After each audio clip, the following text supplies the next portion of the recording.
Marcos, education is the side effects, but Welcome everyone to today's debate whether COVID-19 vaccination should be mandatory in face-to-face classes in HEIS. We have both sides. One agree and one are disagree. So let's have first the affirmative side. So good morning everyone. So according to World Health Organization, immunization is the vital component of public health, significantly reducing the incidence of infectious diseases.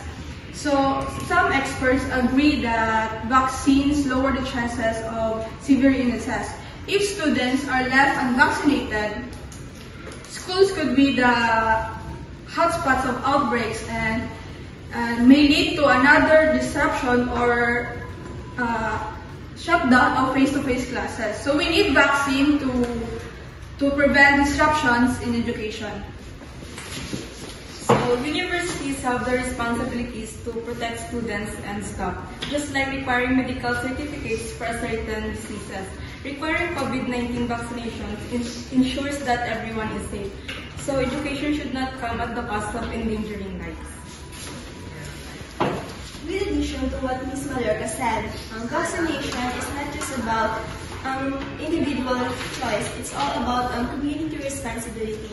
The more people vaccinated, the closer we get to herd immunity. Making the entire campus safer, it's a small sacrifice for the greater good. So next, let's have the opposing side. The vaccine does not guarantee 100% immunity. Some vaccinated people still get infected. So why should we make it mandatory? Instead of forcing students, higher education institution should focus on improving their sanitation, social distancing, and let the students give students freedom to either get injected or not. It's a matter of individual decision making, and according to ScienceDirect.com, 183 students have been unenrolled because they are unvaccinated. So why must we rob students their power of education? Education is right, and no student should deny learning because they choose not to be vaccinated. And schools should provide an option such as a hybrid learning instead of making a vaccination as a requirement. Some students may have concern about side effects. Forcing vaccination without addressing their fears creates distrust. So instead of mandates, schools should educate students about the benefits and let them decide for themselves.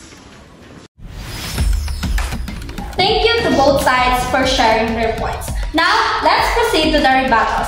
Affirmative side, how do you respond to the side of this group? So Mr. Nagsuma, you said that vaccines don't guarantee 100% immunity, but they reduces the severity of the illnesses and lower the transmission rate. This makes campuses safer overall.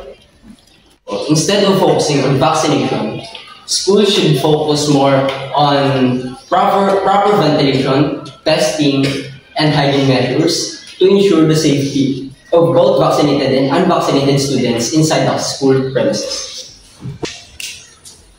Ms. Marcos, education is the right, isn't it? But safety is also important. Schools require uniforms, ID cards, and medical clearances. So why should vaccines be any different when they protect lives? Everyone. Ms. Mallorca, you mentioned about uniform.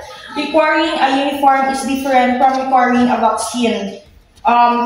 Because clothes don't have a side effects, but vaccines do. Some students adhere fear reaction, and their concern should be considered. Ms. Ingilio, fear of vaccination comes from misinformation. If schools provide correct information and proper vaccination program, students can make informed decisions, leading to higher voluntary rates of vaccination. Ms. Gabasan, even with information, some people will still refuse vaccination due to their personal beliefs. Schools should respect their diversity instead of making vaccination as a rule.